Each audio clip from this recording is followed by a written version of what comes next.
This video features the best brawlers you need to be playing in May 2025. With the new season and the new brawler, let's see how much the meta has shifted so far. Alright guys, the first brawler we're going to be talking about is going to be Piper. Now Piper's main attacks are just absolutely deadly. Piper deals massive damage from a distance, making her one of the most lethal snipers in the game. Her long range attacks can eliminate squishy brawlers quickly, giving her strong control in maps and modes like Bounty or Knockout. This makes her a constant threat that forces enemies to play cautiously or avoid certain areas altogether. Now another great thing about Piper's mechanics is definitely going to be her super. Like Piper's super allows her to escape danger while dealing area damage and knocking back enemies. This makes Piper hard to pin down and lets her survive ambushes or pressure from close range brawlers. It gives her the flexibility to reposition quickly and punish aggressive enemies who try to pressure her. Now probably one of my favorite reasons of playing Piper in open up maps is because she's great to just maintain control of the map from a distance. Piper excels at controlling open areas by forcing enemies to stay behind cover and punishing them when they peek. With supportive gadgets and star powers, she becomes even more effective at zoning and long-range engagements. Her presence alone can dominate sightlines and make it difficult for enemies to advance safely. Alright guys, the next brawler we're going to be talking about is going to be Barry.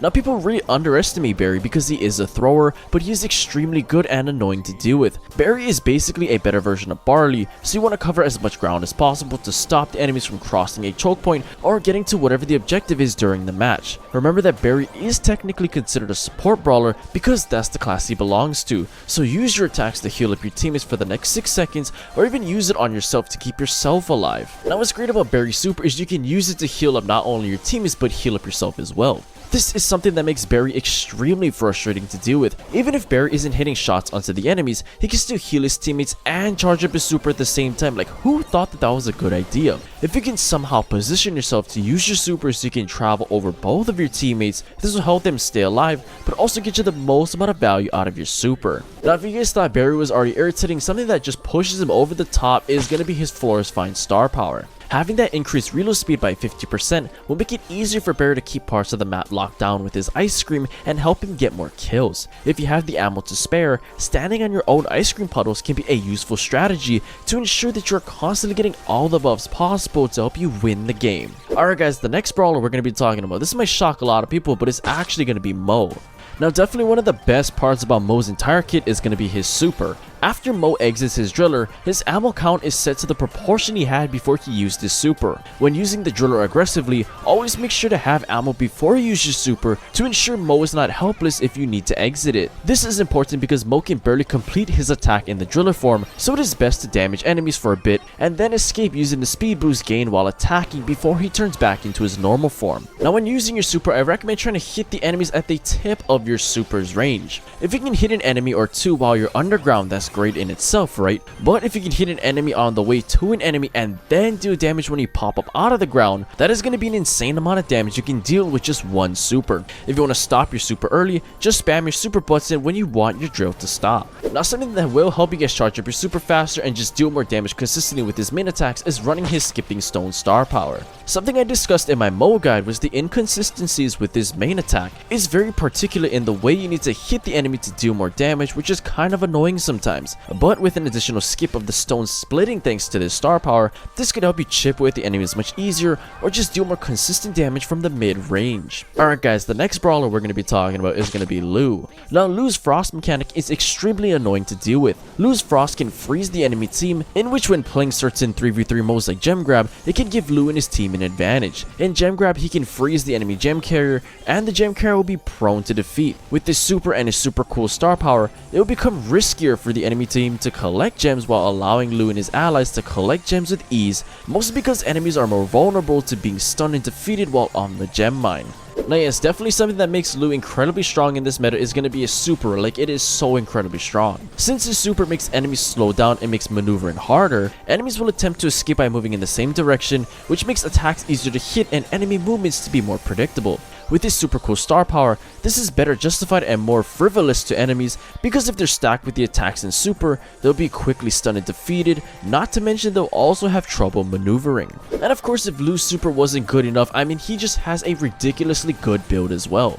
Lu's Frost is already devastating to enemies because it stuns them, but with his Crowdsurf gadget and Hypothermia star power, Lu can make his super more deadly as Crowdsurf can either freeze them instantly, leaving them vulnerable to lure teammates, or to increase their frost high enough such that Hypothermia's damage debuff is very significant. Alright guys, the next brawler we're going to be talking about is going to be Buster. Now something underrated about Buster is actually his super. Buster's super gives him a strong defensive edge by projecting a front-facing shield that reduces and reflects incoming projectile damage. This makes him highly effective against long-range brawlers, allowing him to block shots, push forward safely, and disrupt enemy positioning. When used with good timing and aim, the super can turn fights in Buster's favor by punishing attackers and creating opportunities for his team. Now one of my favorite reasons of playing Buster, and I'm sure a lot of you Buster players can agree with me on this, but I mean slow-mo replay is just such a good gadget, probably one of the best ones in the game. Slow-mo replay can definitely serve multiple different purposes. You can disarm the enemy to cause them to drop the ball in Brawl Ball. You can protect your teammates by pulling in the enemies that are trying to chase them down. You can even use your gadget to pull enemies towards you so that you can do more damage, since Buster does more damage the closer the enemies are to him.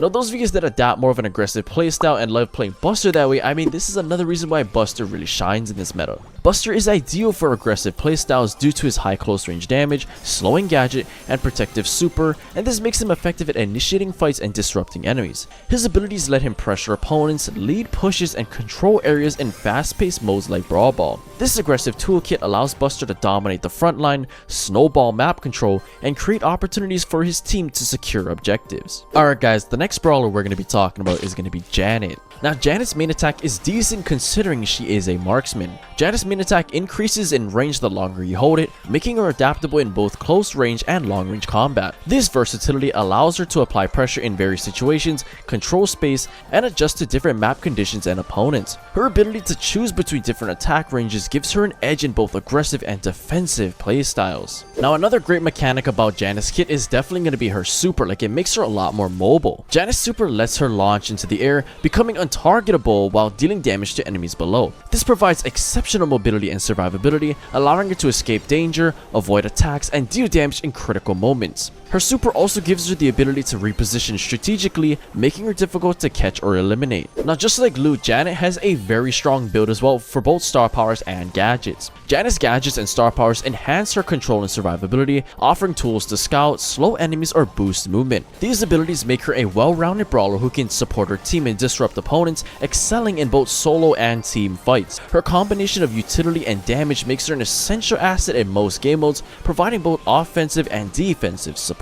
Alright guys, the next brawler we're going to be talking about is going to be Jean. Now Jean's super is an incredibly useful tool that can turn the tides of a game. Jean's super pulls enemies towards him, allowing him to isolate and eliminate high value targets. This ability can disrupt enemy strategies and turn the tide of a match, especially in modes like Bounty and Gem Grab. With good timing, it can be used to secure key eliminations, remove threats from objectives, or disrupt enemy team compositions. Now what's great about Jean is you can actually use his main attacks to just chip with the enemies and keep them away from you at a safe distance. Jean's widespread attacks allows him to control large areas and apply pressure on multiple enemies at once. This makes him effective at disrupting enemy formations and forcing opponents into unfavorable positions. It enables Jean to provide consistent support for his team by keeping enemies at bay and allowing teammates to focus on objectives.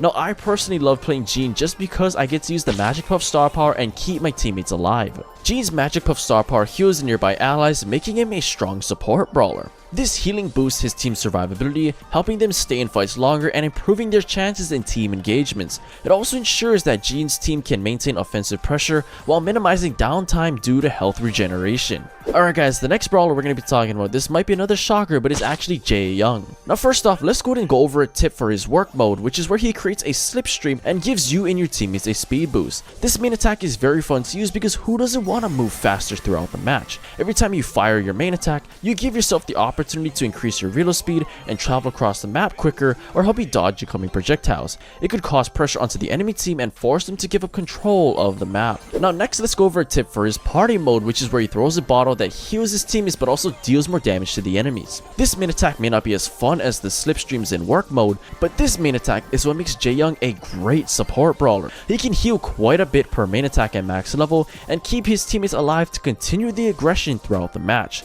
With his fast reload speed, Jaeyoung can quickly heal up his teammates in no time.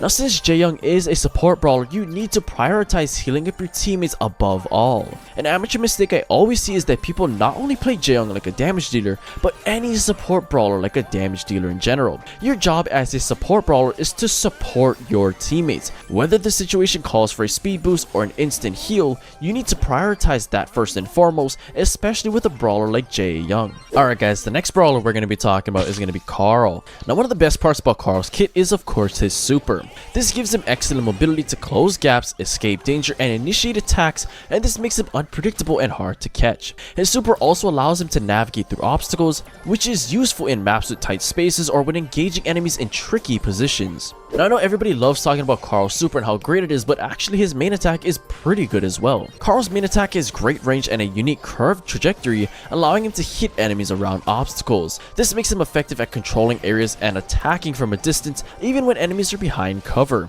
The ability to attack from different angles and over obstacles gives Carl a tactical advantage, and this makes him a reliable threat in both open and cluttered maps. Now going back to Carl's super, something that can help him stay alive a lot longer is going to be running his protective pirouette star power. With this star power, it reduces incoming damage when he's spinning, boosting his survivability. This makes him more durable in combat, allowing him to stay in fights longer and handle multiple enemies, especially in team battles. With protective pirouette, Carl can dive into enemy lines, take damage, and still dish out significant hits, and this makes him a resilient force in both offense and defense. Alright guys, the next brawler we're going to be talking about is going to be Poco. Now Poco is really good as a healer to keep his teammates alive. Poco is great at supporting allies due to his ability to heal them using his super, his 24 gadget, and his decapple star power. Prioritize healing over damaging enemies with Poco because Poco's healing can help teammates win many battles and interactions by keeping them alive. Now I know a lot of people want to play aggressive, use the hypercharge, use screeching solo, but Poco is a very good support brawler. Poco's healing abilities are more useful than Pam's in tight situations